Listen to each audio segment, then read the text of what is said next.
Certaines banques devront-elles bientôt s'expliquer devant la justice? En tout cas, vous allez l'entendre, l'UFC Que Choisir est bien déterminé à faire toute la lumière sur les méthodes commerciales employées par certains établissements bancaires. Aujourd'hui, il faut savoir que plusieurs centaines, voire plusieurs milliers de familles se retrouvent victimes de crédits immobiliers à taux variable.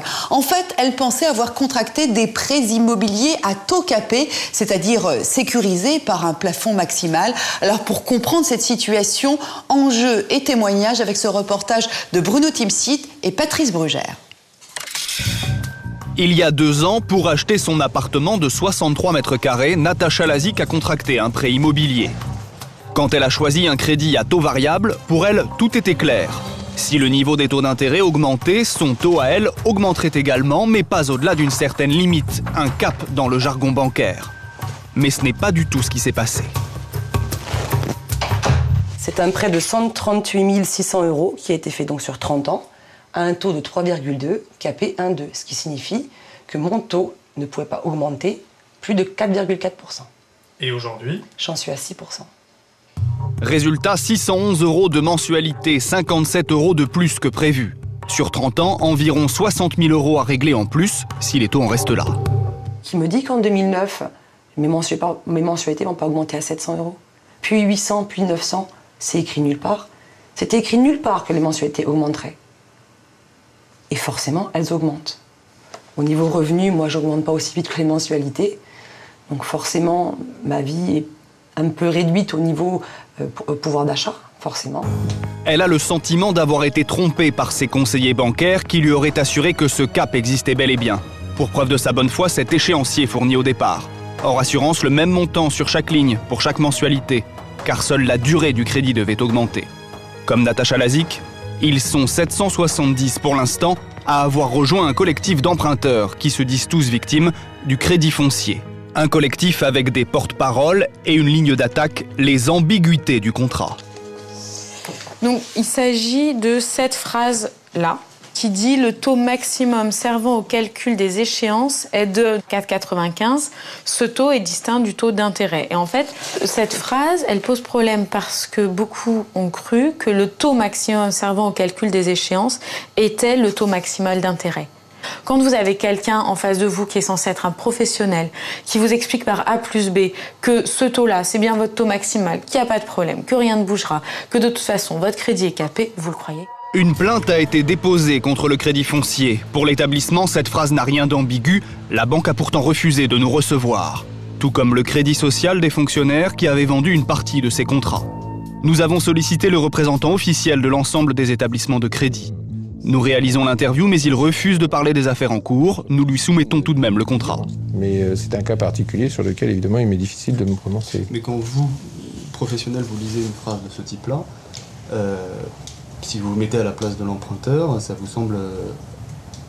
Ça dépend de quel emprunteur. Il est vraisemblable que certains emprunteurs qui ont une culture financière modeste peuvent avoir des difficultés à comprendre, c'est certain. Une phrase complexe reconnaît tout de même à demi-mot ce professionnel. Ces derniers mois, les affaires de ce type se sont multipliées, les taux variables n'ont plus vraiment la cote. Du coup, les banques ont pris des engagements. Suppression des taux d'appel, ces taux uniquement valables au début du prêt destiné à attirer les clients. Mise en place de prêts à taux maîtrisables, en clair une généralisation des caps. C'était l'idée de ce député, objectif de la réforme, davantage de transparence. Il n'y a plus un prêt à taux variable ou à taux maîtrisable qui ne pourra être proposé sans un scénario avec retournement des taux dans les premiers mois. Comme ça, chaque emprunteur saura exactement ce qui lui arrive si jamais il y avait un retournement des taux. Seul regret des associations, les engagements pris par les banques sous la pression des députés ne sont pas valables pour les dossiers en cours. Pas de retour en arrière pour les emprunteurs, qui sont donc aujourd'hui contraints de négocier individuellement avec les établissements de crédit. Et c'est l'association UFC Que Choisir qui se bat avec d'autres aux côtés de ces emprunteurs qui aujourd'hui sont prisonniers de ce piège piège financier. Isabelle Faujour, bonjour. Vous représentez l'UFC, c'est vous notamment qui portez ce dossier au sein de l'association. Est-ce qu'on peut évaluer l'ampleur, on va dire, des dégâts dans ces familles? Alors, il y a énormément de consommateurs qui sont concernés, puisque nous, sans faire d'appel à témoignages, on a reçu des centaines de témoignages spontanément de nos associations locales et de nombreux consommateurs. Donc c'est véritablement un problème massif. Ouais. Ça veut dire que les mensualités, c'est quoi? Quelques dizaines d'euros d'augmentation ou Alors, plus? Parfois c'est quelques dizaines d'euros, mais parfois ça peut aller jusqu'à 10-20%. Et il y a des gens qui sont dans des situations vraiment très délicates puisqu'ils sont en amortissement négatif. C'est-à-dire que les mensualités qu'ils versent ne suffisent pas à couvrir les intérêts. Donc les intérêts qu'ils ne peuvent pas rembourser vont s'ajouter au capital. Donc à la fin, les consommateurs finalement vont se retrouver à rembourser plus qu'ils n'ont emprunté, ce qui est une situation complètement absurde. Est-ce que certains ont été obligés de vendre leurs biens? Effectivement, il y a des situations très extrêmes où les consommateurs ont été obligés de vendre leurs biens. Bon, c'est heureusement assez rare. Alors que font-elles aujourd'hui? Elles sont toujours à taux variable ou elles ont pu transposé à taux fixe? Alors, il y a eu des renégociations qui se sont engagées avec le Crédit Foncier. Donc, effectivement, certains sont repassés à taux fixe. D'autres ont préféré faire racheter leur crédit. Donc, nous suivons ces renégociations avec attention. Et c'est vrai que là, on n'est pas toujours satisfait parce qu'il n'y a pas forcément un traitement équitable, j'allais dire, uniforme des situations. Ouais, ça se fait au cas par cas. Hein, voilà. C'est ça, la discrétion de la banque. Donc, les consommateurs qui sont assistés notamment par nos associations locales sont effectivement mieux traités que d'autres qui sont plus seuls, plus isolés. Alors, en janvier dernier, vous avez déposé une plainte auprès du procureur de la République du tribunal de grande instance de Paris contre le Crédit Foncier et certains intermédiaires. Sur quels arguments avez-vous appuyé votre plainte ? Alors nous estimons, au vu des éléments que nous avons, qu'il y a tromperie. C'est-à-dire que nous estimons que le consommateur n'a pas été informé sur la nature réelle du produit. C'est-à-dire pour vous, le contrat n'était pas clair ? Alors il y avait deux choses. Effectivement, le contrat n'était absolument pas clair, hein, parce qu'un consommateur non averti qui n'a pas de culture financière ne peut absolument pas comprendre les clauses du contrat. Même les spécialistes, on doit relire plusieurs fois pour comprendre. Donc véritablement, là, il y a eu un problème sur le contrat lui-même.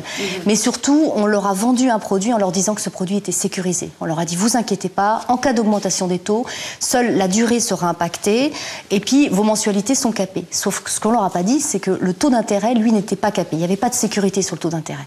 Donc là, effectivement, à notre sens, il y a eu tromperie et les consommateurs n'ont pas pu souscrire le contrat en connaissance de cause. Mais quel type de preuves avez-vous aujourd'hui ? Nous avons notamment des notes manuscrites des conseillers qui disaient que ces produits étaient sécurisés et puis différents témoignages qui sont bien concordants. Et il ne s'agit pas de dérapage isolé de conseillers, c'est véritablement une commercialisation massive de ces produits. Que peuvent attendre ces ménages de votre action en justice ? Alors nous, ce que nous souhaitons d'abord, c'est effectivement une condamnation à titre dissuasif pour que ce genre de pratique cesse. Nous allons bien entendu aider les consommateurs s'ils souhaitent se joindre à cette procédure pour demander réparation de leurs préjudices. Et parallèlement, bien sûr, nous espérons aussi que ces actions vont permettre d'influer sur les négociations, sur les renégociations de crédit pour que le Crédit Foncier prenne conscience de l'ampleur du problème et aide les consommateurs qui aujourd'hui sont dans des situations très délicates. En tout cas, vous avez quelque part débusqué un lièvre, essayé de faire avancer les choses. Il y a, on l'a entendu dans le reportage, un député qui s'est saisi du dossier. Est-ce que les 12 engagements signés par les établissements bancaires vous semblent aujourd'hui aller dans le bon sens ? Alors, c'est un premier pas, c'est certes effectivement une bonne chose, on ne va pas le nier, surtout que les mesures sont assez satisfaisantes, notamment la suppression de la pratique des taux d'appel. En même temps, nous, on aurait souhaité une loi. Bon, alors c'est sûr qu'on va être très vigilant sur la mise en œuvre sur le terrain de ces pratiques. Parce que c'est un engagement, maintenant il n'engage que même. Mais voilà, il n'engage que même. En quelques mots, quel est le calendrier judiciaire que vous pouvez espérer aujourd'hui ? Alors nous savons qu'il y a une enquête en cours par la DGCCRF qui devrait bientôt aboutir. Donc nous espérons que pour le mois de septembre, cette affaire sera portée devant le tribunal. Voilà, affaire à suivre et affaire que nous suivrons à la rédaction de C'est notre affaire. Merci beaucoup.